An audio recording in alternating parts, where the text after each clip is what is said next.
우리 한 절씩 교도하기를 원합니다. 마태복음 6장 5절부터 9절까지 말씀을 함께 교독하겠습니다. 제가 먼저 5절을 읽겠습니다.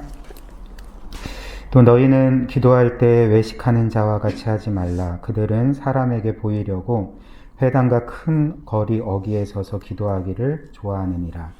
내가 진실로 너희에게 이르노니 그들은 자기 상을 이미 받았느니라. 너는 기도할 때에 내 골방에 들어가 문을 닫고 은밀한 중에 계신 내 아버지께 기도하라. 은밀한 중에 보시는 내 아버지께서 갚으시리라. 또 기도할 때 이방인과 같이 중언부언하지 말라. 그들은 말을 많이 하여야 들으실 줄을 생각하느니라.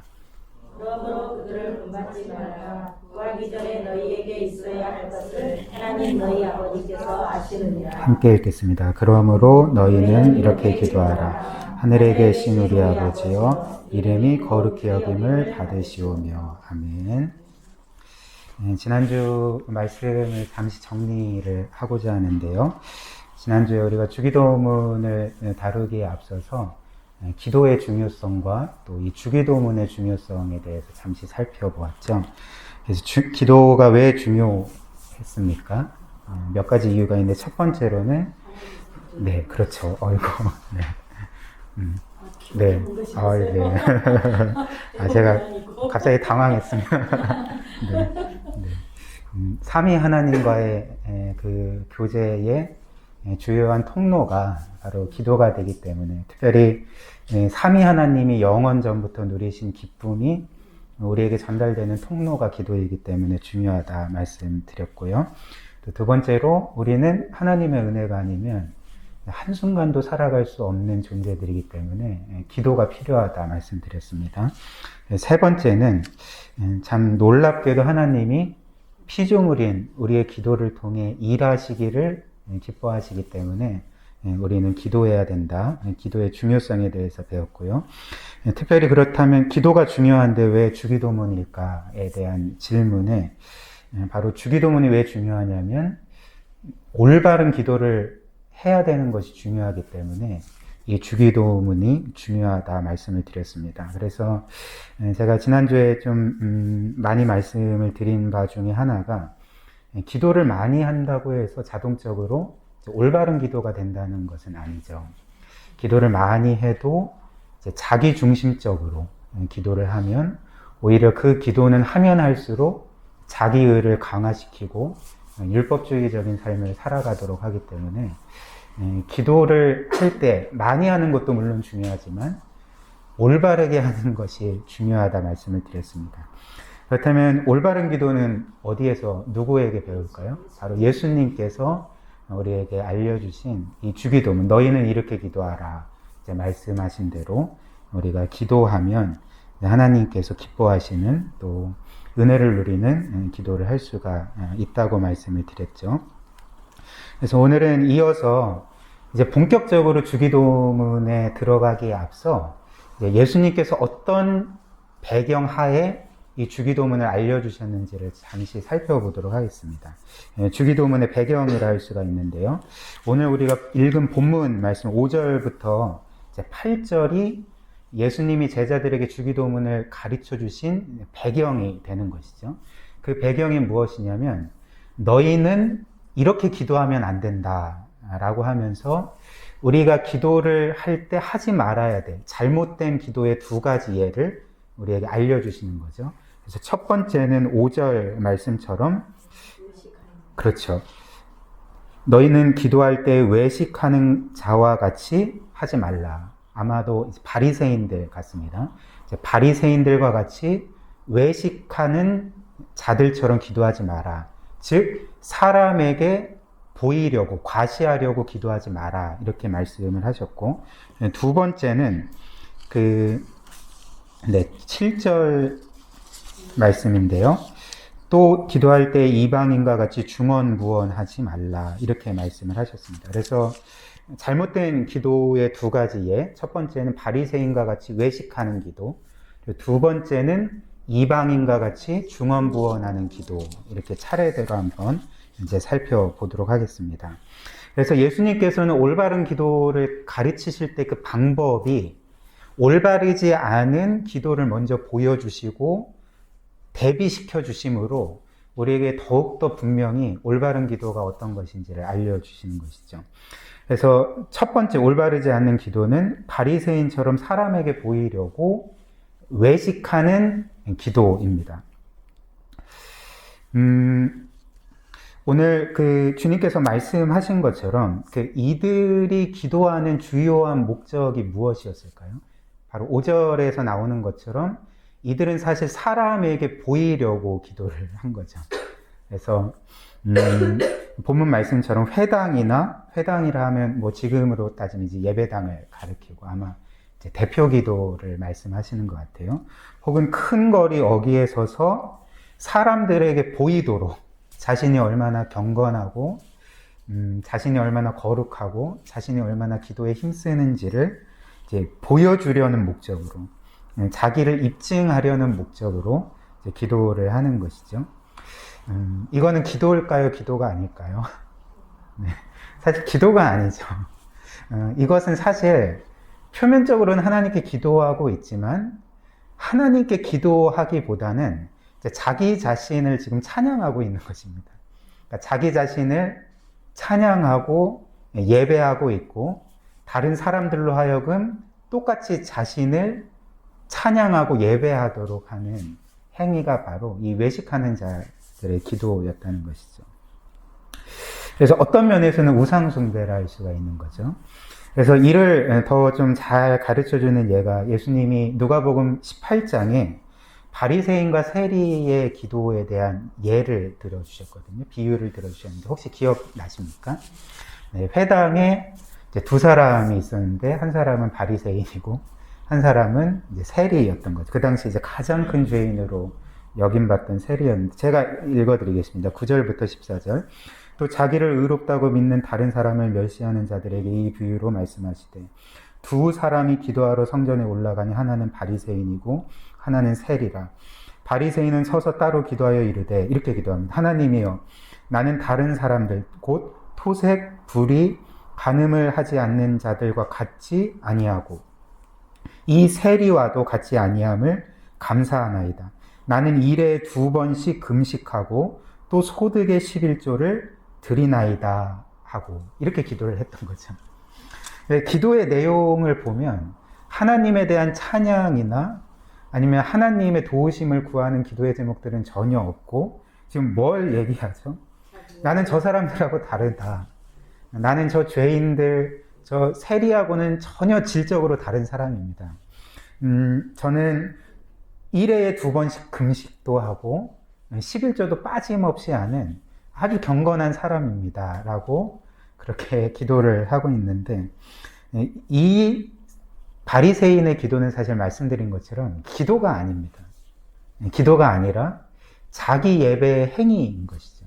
자기를 높이고 결국에는 하나님을 그렇게 들먹이지만 하나님을 예배하는 것이 아니라 자기를 예배하는 행위를 하고 있는 것이죠. 그래서 주님께서는 이렇게 외식하는 자들에게 결국은 뭐라고 말씀하셨냐면 그 5절 하반절 보면 이렇게 말씀하셨습니다. 내가 진실로 너희에게 이르노니 그들은 자기 상을 이미 받았다 이렇게 말씀을 합니다. 무슨 말씀일까요? 이들은 결코 기도 응답을 받을 수가 없다. 왜냐하면 기도가 아니기 때문에 그런 것이죠. 그런데 이런 외식하는 자들이 사실 사람에게만 인정을 받고 사람들에게만 찬양을 받기 위해서 기도하는 것은 아니었습니다.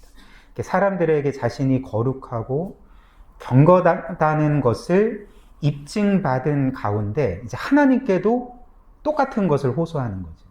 그래서 오늘 우리가 방금 보았던 그 바리새인의 기도처럼 나는 저 죄인들과 같지 아니하고 나는 1회 금식을 2번 하고 11조를 꼬박꼬박 합니다. 나는 경건한 자고 거룩한 자입니다. 이렇게 말할 때에 하나님께 뭘 요구하고 있는 것일까요? 직접적으로는 말하진 않지만 그렇기 때문에 하나님은 나를 인정해 주셔야 됩니다. 그렇기 때문에 하나님은 나를 복 주셔야 되고 내가 구하고 원하는 모든 것들은 이제 마땅히 이루어 주셔야 됩니다. 라고 지금 요구를 하고 있는 것입니다.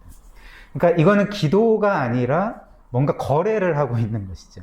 그러니까 내가 이만큼 했으니까 하나님도 나에게 당연히 내가 원하는 것을 주셔야 됩니다. 라는 그런 기도가 아닌 그런 무언가 거래를 하고 있는 것을 우리가 볼 수가 있는 것이죠. 그래서 이 외식하는 자들이 기도해서 그 기도의 대상이신 하나님을 이제 어떻게 대하는 것일까요? 하나님으로 대하기보다는 말씀드린 것처럼 어떤 비즈니스 관계에서 거래를 맺는 사람쯤으로, 대상쯤으로 생각을 하는 거죠. 그러니까 어떤 가게의 사장 정도로 그렇게 생각을 하고 있다는 것입니다.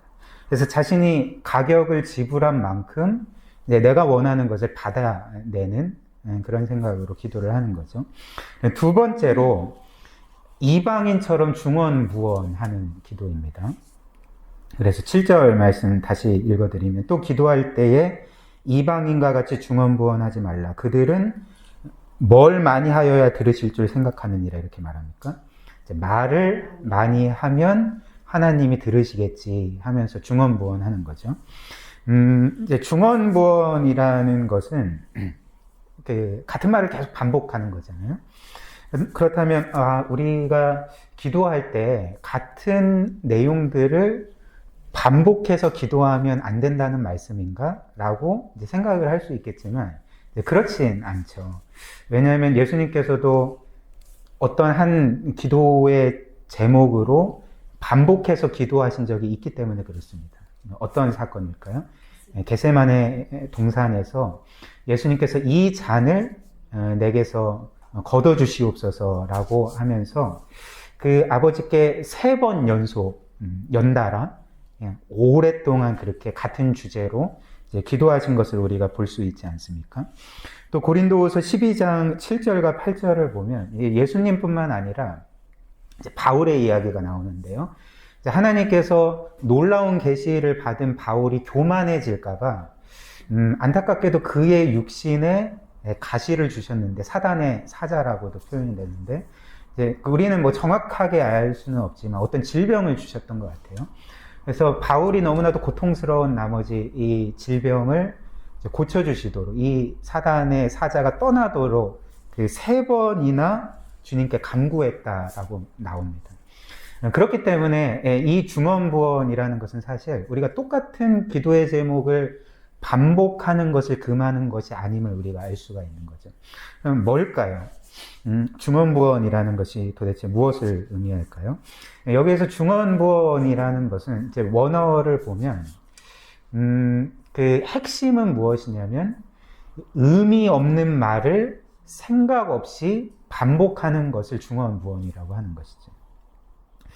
그래서 이들이 아무 생각 없이 의미 없는 말을 마치 주문처럼 계속 외우고 말하고 외치면 하나님께서 너희 노력이 참 가상하구나 하면서 그들의 소원을 들어주시는 것처럼, 즉 말을 많이 하여야 들으실 줄 생각하느니라는 말씀처럼 그렇게 생각을 했다는 것이죠.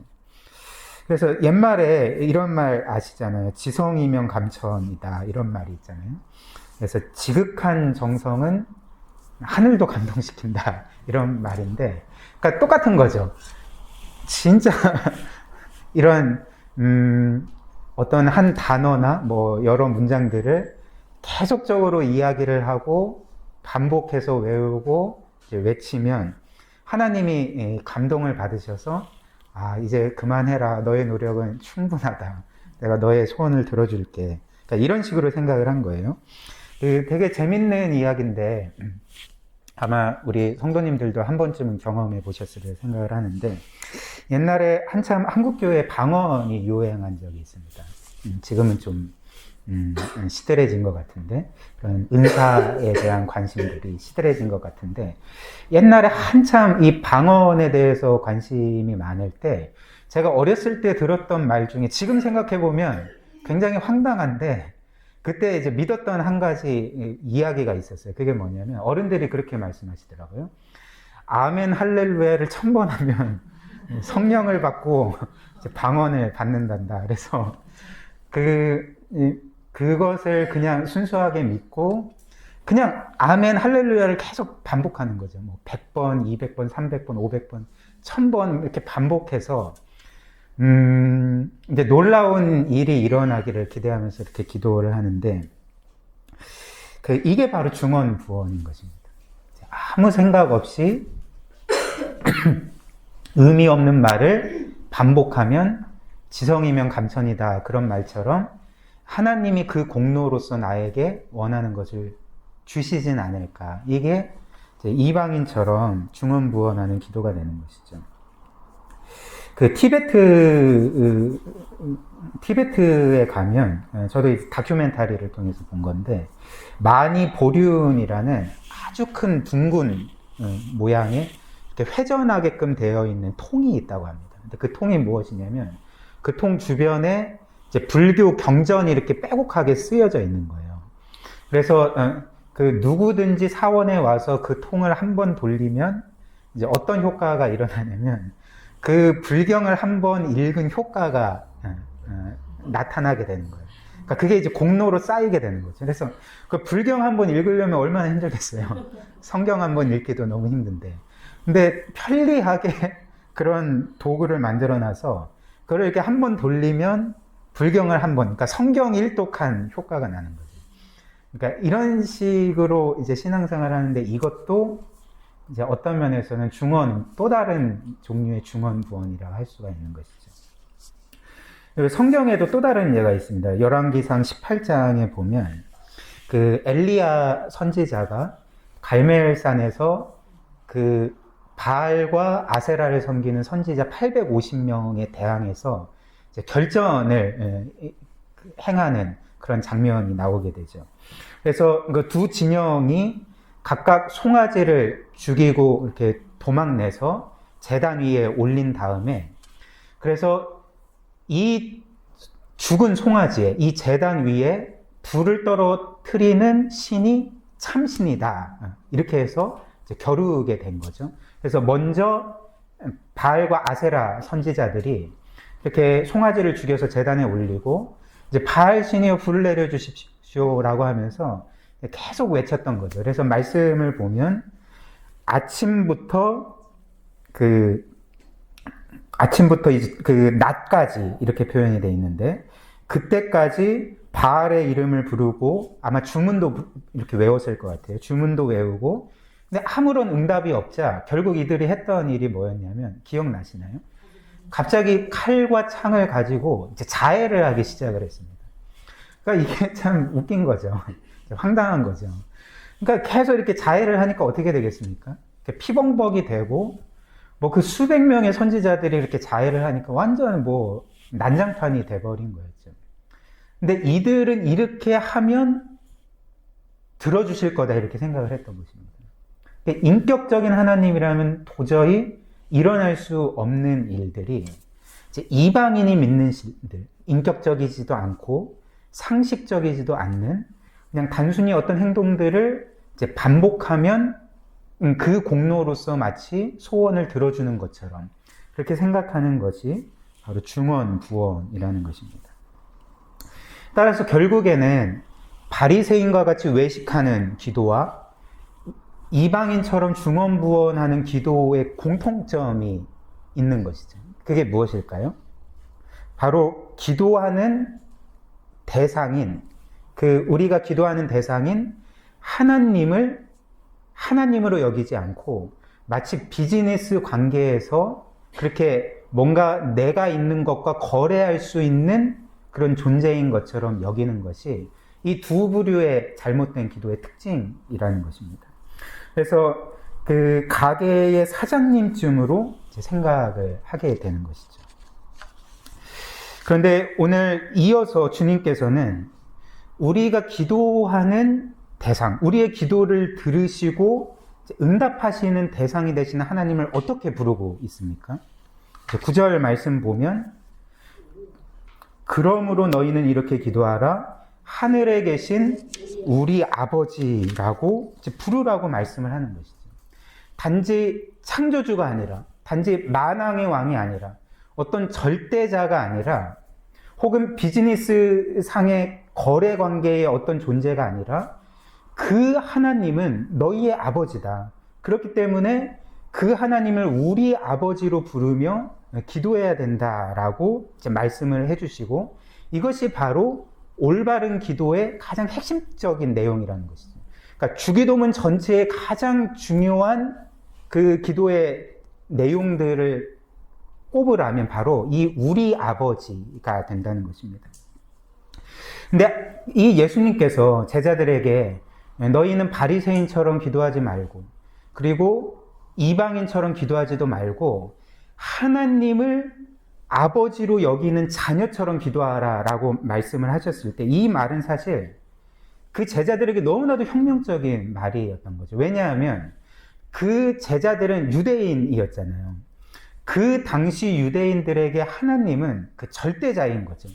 그러니까 무한하신 창조주 하나님이시고 이 모든 세상 만물을 절대 주권으로 다스리시는 분이시기 때문에, 아시는 것처럼 그 당시 유대인들은 사실 하나님의 이름을 함부로 부를 수가 없었습니다. 그 여호와의 이름을 부를 수도 없었고 쓸 수도 없었던 것이죠. 그래서 히브리어 성경 보면 아예 여호와의 이름을 발음 못하게 그 모음을 다 빼버렸거든요. 그러니까 이런 식으로 경외하던 것이, 그리고 두려워하던 것이 유대인들이었는데, 예수님은 놀랍게도 이제는 너희가 무한한 하나님으로 생각하는, 결코 두려워서 이름조차 부를 수 없는 그 하나님을 너희의 아버지다라고 부르라고 이렇게 말씀을 하시는 것입니다. 그렇다면 주님께서 어떻게 제자들에게 하나님을 아버지로 부르며 기도하라 이렇게 말씀을 하실 수가 있었을까요? 즉 바꿔 말하면 어떻게 제자들을 포함한 우리 자신이 하나님을 아버지로 부르고 우리를 그분의 자녀로 여길 수가 있겠습니까? 바로 주님께서 행하신 일 때문에 그런 것이죠. 주님께서 십자가를 통해서 우리의 죄사함을 받게 하셨을 뿐만 아니라 그 예수님께서 우리 대신 하나님의 아들로서, 자녀로서 마땅히 해야 될 모든 것들을 행하시고 그 모든 의로움과 공로를 우리에게 값없이 주셨기 때문에 우리가 그 그리스도 안에서 예수 그리스도께서 행하신 모든 일에 의거하여서 하나님의 자녀가 되게 된 것입니다. 그렇기 때문에 우리는 그리스도 때문에, 그리스도께서 행하신 모든 일에 의해서 하나님을 아버지로 부르고 하나님을 자녀로서 대할 수가 있게 된 것이죠. 근데 이것이 바로 기도의 핵심이라는 것이죠. 왜냐하면 오늘 제가 말씀을 드린 것처럼 이 기도의 대상이신 하나님을 어떻게 생각하느냐에 따라서 기도의 내용 자체가 완전히 달라지고 우리의 삶 자체가 완전히 달라지기 때문에 이 말씀은 굉장히 중요하다는 것입니다. 그래서 하나님을 아버지로 부르냐 부르지 않느냐, 하나님을 아버지로 여기고 기도하느냐 그렇지 않느냐에 따라서 이 두 기도 사이에 현격한, 결코 좁힐 수 없는 차이가 만들어지는 것이죠. 그렇다면 우리가 하나님을 아버지로 믿고 기도할 때 우리에게 어떤 변화가 생기게 될까요? 제가 몇 가지로 말씀을 드리겠습니다. 첫 번째로는 우리가 하나님께 기도할 때에 기도의 자격 조건을 생각하지 않게 된다는 것이죠. 자격 조건을 생각하지 않고 내 자신 스스로가 생각하기에 나에게 자격이 없고 그리고 하나님 앞에 나아갈 수 있는 어떤 공로도 없지만 그 모든 것이 없음에도 불구하고 하나님께 담대하게 나아갈 수 있게 된다는 것입니다. 과거에 왕이나 황제를 그렇게 빈번하게 자기가 원하면 그때마다 만날 수 있었을까요? 아련할 수 있었을까요? 그렇지 않죠. 아무리 그 나라의 백성이라 할지라도, 왕이 백성을 사랑한다 할지라도 이제 불쑥불쑥 그 왕의 방에 들어와서 왕을 만난다거나 혹은 왕과 대화하고 교제한다거나 이런 일은 있을 수가 없는 일이죠. 이제 왕을 만나기 위해서는 자격 조건이 필요하지 않겠습니까? 그래서 아무리 신하라 할지라도 고위직이 아니면 왕을 직접 아련할 수는 없었을 것입니다. 그래서 고위직 신하여야 되고, 또 어떤 면에서는 나라의 큰 공을 세웠다거나 아니면 업적을 세웠다거나 이런 자격 조건을 갖추어야지만 황제나 왕을 만날 수가 있지 않았겠습니까? 한번 생각을 해보십시오. 그럼에도 불구하고 고위직 신하도 아니고 놀라운 그 업적을 이룬 자도 아닌데 언제든지 황제와 왕을 만날 수 있고 언제든지 황제와 왕의 직무실을 이렇게 문 열고 들어가서 왕과 교제할 수 있고 심지어는 새벽 3시에 목마르다고 왕을 깨울 수 있는 한 사람이 있습니다. 누굴까요? 자녀죠, 자녀. 우리에게 이런 특권이 주어졌다는 것입니다. 바로 예수 그리스도를 통해서 하나님께서 우리의 아버지가 되시기 때문에, 우리는 하나님의 자녀가 되기 때문에 우리에게 이런 조건이 주어졌다는 거죠. 이런 특권이 주어졌다는 것이죠. 그리고 또한 기도 가운데 하나님께 나아갈 때에 자격 조건을 갖추지 않아도 될 뿐만 아니라 사실 응답에 있어서도 우리는 그 어떤 자격 조건을 갖추지 않아도 된다는 것입니다. 그 제가 말씀드린 것처럼 아까 그 바리새인들과 그리고 이방인처럼 중언부언하는 자들의 특징은 기도의 대상을 그 하나님이라는 분을 그 마치 비즈니스 관계에서 그 가게 사장처럼 여긴다고 말씀드리지 않았습니까? 한번 생각을 해보십시오. 자, 아버지와 가게 주인의 차이는 뭘까요? 한번 이런 예를 들어볼게요. 우리 성도님들이나 성도님들의 자녀들이 어떤 가게에 딱 들어가서 과자 주세요, 쌀 주세요, 그리고 어떤 그 전자제품을 파는 가게에 들어가서 스마트폰 주세요, 컴퓨터 주세요 그러면 아마 주인이 어떤 반응을 보이겠습니까? 굉장히 황당하겠죠. 갑자기 어떤 사람이 불쑥 들어와서 과자 달라, 쌀 달라, 스마트폰 달라, TV 달라, 컴퓨터 달라 하니까 이거 황당한 것 아닙니까? 그런데 그것을 받을 수 있는 조건이 무엇입니까? 그 합당한 돈을 지불하면 되죠. 아, 내가 돈이 있는데 이 돈을 낼 테니까 주세요 그러면 이제 얼마든지 줄 수 있지만 사실 돈이 없으면 그런 요구를 할 수가 없는 것이죠. 그리고 아르바이트생의 경우에는 갑자기 무턱대고 오늘 처음 일을 하러 왔는데 월급 주세요 그러면 황당하지 않겠습니까? 그 월급을 받을 수 있는 조건은 무엇입니까? 어찌됐든 한 달 동안 주어진 일을 잘 해야지만 월급을 받을 거 아닙니까? 그런데 그 가게 주인은 이렇지만 이제 아버지는 다른 것이죠. 아버지는 그에게 돈이 있거나 없거나 그리고 그가 일을 하거나 말거나 혹은 착하거나 나쁘거나 마음에 들거나 들지 않거나 아버지는 이런 조건 없이 자녀가 원하는 것을 주게 되는 것이죠. 그러니까 자격 조건을 따지지 않는다는 것입니다. 한 번쯤 들어보셨을 텐데 라이나 생명 OK 실버보험 광고 한번 보셨습니까? 이순재 씨가 광고한, 요즘은 안 하는 것 같은데 이런 카피 문구가 있잖아요. 묻지도 따지지도 않습니다. 이게 바로 하나님을 아버지로 둔 우리 자녀가 누리는 특권인 것이죠. 이제 묻지도 않고 따지지도 않고 자격 조건을 묻지도 않는 자녀이기 때문에 하나님께 나아갈 수 있고 자녀이기 때문에 하나님께 구할 수 있는 그런 특권이 우리에게 그리스도를 통해 주어진 것입니다. 물론 아버지는 가게 사장처럼 돈을 주면 무엇이든 주지는 않죠. 그게 좋은 것이든 나쁜 것이든 나에게 이로운 것이든 해로운 것이든 가게 주인은 사실 돈만 주면 그것을 주게 되는 것이죠.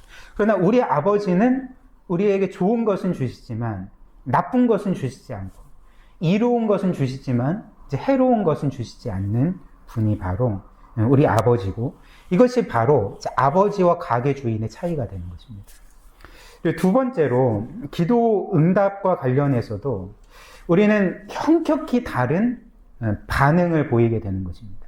그러니까 기도 응답을 받았을 때 혹은 받지 못했을 때의 우리의 반응이 이제 혁명적으로 변화되게 된다는 것이죠. 먼저 하나님을 가게 주인 정도로 생각을 하면 이제 기도 응답을 받을 때 어떤 반응을 보이게 될까요? 이제 기도 응답을 받아서 원하는 것을 손에 얻었기 때문에 좋긴 좋은데 사실 그렇게 큰 감사와 감격이 일어나지 않습니다. 왜냐하면 그는 이미 내가 가격을 지불하고 받은 것이라 생각을 하기 때문에 이제 받았다는 것에서는 너무 기분이 좋지만 그렇다고 해서 그 하나님께 크게 감사하거나 뭔가 놀라워한다거나 혹은 감격을 갖는 일이 없다는 것이죠. 여러분들도 한번 생각을 해보십시오. 가게에 가서 10,000원짜리 물건을 10,000원을 주고 살 때에 어떤 반응을 보이시겠습니까? 와, 정말 놀라워. 이런 기적적인 일이 일어날 수가 있나? 어떻게 나에게 이런 은혜가 주어질 수 있지? 그러니까 이런 반응을 보이는 사람은 사실 아무도 없을 것입니다. 만약에 이런 반응을 보이면 좀 이제 이상한 거죠. 그러니까 이런 은혜를 경험하는 것은 하나님을 가게 주인으로 대하는 사람이 아니라 하나님을 아버지로 대하는 사람만이 누릴 수 있는 그런 종류의 그 기쁨과 감격, 감사함이라는 것입니다. 물론 자녀들은 보통 그 부모가 뭘 줘도 크게 감사하진 않죠. 뭐 이렇게 감격하거나 오 놀라운 은혜 뭐 이렇게 하진 않잖아요. 그런데 우리는 다릅니다. 우리는 다르죠. 왜 그럴까요? 우리는 바로 원래 우리가 하나님의 자녀가 될 수 있는 아무런 근거가 없다는 것을 기억하는 자들이기 때문에 그렇습니다. 원래 자녀가 아닌 자들인데, 원래 하나님과 원수된 자들인데, 원래 하나님의 진노를 받아 마땅한 자들임에도 불구하고 우리가 자녀된 것은 하나님의 놀라운 은혜로 그 아들의 생명값으로 된 것임을 우리가 알기 때문에, 그래서 이미 너무나도 놀라운 사랑을 받았음에도 불구하고 거기에 하나님이 우리의 삶을 기도 응답으로 채워주실 때에 이제 감격이 있는 거죠. 그러니까 놀라움이 있고 기쁨이 있는 것입니다. 반면 기도 응답을 받지 못할 때는 어떤 반응을 할까요? 만약 하나님을 가게의 주인으로 생각할 때에 그가 기도 응답을 받지 않는다면 두 가지 반응을 하게 됩니다. 첫 번째는 분노하게 되고, 그리고 또 다른 반응은 절망하게 되는 거죠. 예를 들면, 제가 노래방을 자주 가는 건 아닌데 거의 안 갑니다. 제가 거의 20대 때까지는 이렇게 갔는데, 그 후로는 거의 이제 가본 적이 없는 것 같아요. 여러분들께서 노래방을 다 가보신 적이 있겠지만, 이제 보통 그렇잖아요. 요즘엔 시세가 어떻게 되는지 모르겠는데, 10,000원에 1시간, 이런 식으로 해서 1시간 동안 노래를 부를 수 있게 하잖아요. 10,000원을 내면. 근데 노래방에 가서 이제 10,000원을 내고 그 방에 딱 들어갔더니, 시간을 보니까 1시간이 아니라 30분이 채워져 있는 거예요. 그럼 어떻게 할까요? 화가 나는 거지. 황당하고, 그래서 따지니까, 30분 준 것만으로도 은혜로 생각하라고 이렇게 하면 이게 얼마나 화가 나는 일입니까? 그러니까 30분이 어디야 이런 은혜가 이렇게 말하는 사람은 없지 않겠습니까? 왜 그럴까요? 그러니까 내가 지불한 만큼 내가 마땅히 받아야 되는데 그렇지 않으니까 분노하게 되는 거죠. 마찬가지로 하나님을 가게 사장 정도로 생각을 하게 되고, 만약에 내가 그렇게 지극정성으로 기도를 하고 내가 어찌됐든 경건하고 거룩한 삶을 살고 그렇게 봉사 헌신했음에도 불구하고 이제 자기가 원하는 삶이 펼쳐지지 않고 자기가 원하는 기도의 제목들이 응답되지 않으면 그는 분노하게 되는 것입니다. 이를 부당하게 여기고 하나님이 부당하다고 생각하기 때문에 그런 것이죠. 또 한편으로 절망하게 되는 거죠. 왜 그럴까요? 나는 역시 안 돼. 나는 역시 죄인이기 때문에 하나님께 정말 이런 대우를 받아도 싸라고 생각하면서 이제 자기 자신을 자책하면서 낙심하고 절망하게 되고, 그래서 그 이후로는 감히 또 기도할 수 없는 지경에 이르기도 한다는 것이죠. 그러나 하나님을 아버지로 믿는 사람은 기도 응답을 받을 때는 그렇게 기쁨과 감격과 놀라움이 있지만 또 한편으로 기도 응답을 받지 않을 때조차도 이 불효하고는 너무나도 다른 반응을 보이게 되는 것입니다. 기도 응답을 받지 않아도 그는 분노하거나 낙심하거나 절망하지 않는 것이죠. 오히려 이미 기도 응답을 받지 못했지만 이미 자신이 하나님의 놀라운 사랑을 받았다는 것을 기억하고, 그리고 이미 지금까지 응답받지 못한 것보다 하나님이 나에게 베풀어 준 것이 훨씬 더 많다는 것을 기억하면서 오히려 감사하게 되고, 특별히 하나님께서 지금 나의 기도에 응답하진 않았지만 가장 좋은 것을 예비해 주고 계시고 나를 결국은 가장 선하게 인도해 주시는 아버지이심을 확신하고 도리어 그 가운데 감사할 수 있는 것이 바로 하나님을 아버지로 여기며 기도하는 자들의 놀라운 특징 중에 하나라는 것이죠. 그래서 하나님을 이렇게 우리의 아버지로 여기고 믿고 기도하는 자는 예수님께서 그러하셨던 것처럼, 예수님이 공생애 가운데 늘 기도할 때 하나님의 뜻을 우선적으로 구하신 것처럼 우리 또한 우리 자신의 뜻보다는 하나님의 뜻을 우선적으로 구할 수가 있게 되는 것입니다. 그리고 우리 자신의 모든 삶, 나의 미래와 또 나의 학업과 나의 사업과 나의 모든 것을 하나님의 손에 전적으로 맡길 수 있게 되는 것이죠. 왜 그럴까요? 그 하나님이 우리의 아버지가 되시니까. 그 아버지께서 우리에게 결국 가장 좋은 것을 주시는 분이시니까.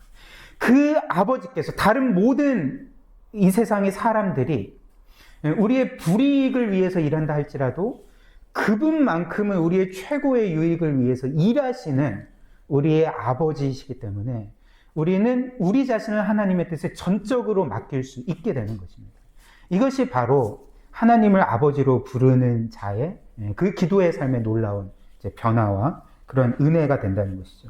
그래서 결론적으로 우리가 하나님을 아버지로 부르며 기도할 때에 우리의 삶에 걱정과 두려움보다는 내가 하나님께 받아들여지지 않을 거라는 걱정, 내 기도가 전혀 응답되지 않을 거라는 두려움에서 벗어나서 우리는 하나님의 자녀로서 누릴 수 있는 평안함과 확신 가운데 살게 되고 기도하게 되는 것입니다. 그래서 기도가 우리에게 기쁨이 되게 되는 거죠. 기도가 우리에게 말할 수 없는 위로를 주게 되는 것이죠. 그리고 아무리 삶이 힘들어도 기도 가운데 하나님이 나를 지키신다는 그 확신을 가지고 살아가게 되는 것이 바로 하나님의 자녀라는 것입니다. 예수님께서 바로 공생의 3년 반 동안 이 기도를 통해 그 엄청난 그 고난과 또 환난과 박해들을 견디시면서 결국에는 하나님의 뜻을 이루신 것처럼 우리 또한 그런 삶을 살아가게 된다는 것이죠. 그럼 마지막으로 몇 가지 이제 적용을 해보려고 합니다. 우리 성도님들은 하나님을 어떻게 생각하며 기도하고 계십니까? 오늘 우리가 나눈 이 말씀과 같이 혹시나 하나님을 비즈니스 거래 관계에서 마치 어떤 가게의 사장처럼 여기면서 기도하고 있지는 않습니까? 그래서 마치 내가 자격을 갖추고 조건을 갖추고 어떤 공로를 얻어야지만 내가 하나님께 나아갈 수 있고 하나님이 나의 기도를 들어주실 것처럼 그렇게 여기며 기도하고 있지는 않습니까? 그래서 때로는 기도 응답을 받으면 그것을 당연한 것처럼 여기고 기도 응답을 받지 못한다면 때로는 분노하게 되고 때로는 절망하는 그런 삶을 살아가고 계시진 않습니까? 우리가 만약에 우리의 기도의 생활이 이렇다면 우리는 그 하나님을 우리의 아버지로 다시금 확신해야 된다는 것이죠. 두 번째로 하나님을 우리의 아버지로 확신할 수 있는 최고의 길은 무엇입니까? 예수 그리스도를 바라보는 것입니다. 우리는 자녀가 될 수 없는 자들이지만 예수님이 우리를 위해 이루신 모든 일 때문에, 그분의 십자가의 완전한 대속 때문에, 그분이 우리를 위해 이루신 완전한 의로움 때문에 우리가 하나님의 자녀가 되었다는 것, 그것을 결코 취소할 수 없다는 것, 이 세상 어떤 것도 그리스도 안에 있는 하나님의 사랑에서 우리를 끊을 수 없다는 것, 그리고 자녀이라면 상속자고 영원한 후사라는 것을 우리가 다시금 바라보고 그리스도께서 이루신 모든 것을 통해서 우리가 다시금 하나님을 아버지로 확신하는 것이 필요하다는 것입니다. 이렇게 할 때 우리의 기도는 놀라운 변화를 겪게 될 것이고, 그 기도의 놀라운 변화를 통해서 우리의 삶에 그 복음만이 줄 수 있는, 하나님의 자녀의 지위만이 줄 수 있는 그 자유함과 평안함 가운데 살 수가 있을 것입니다.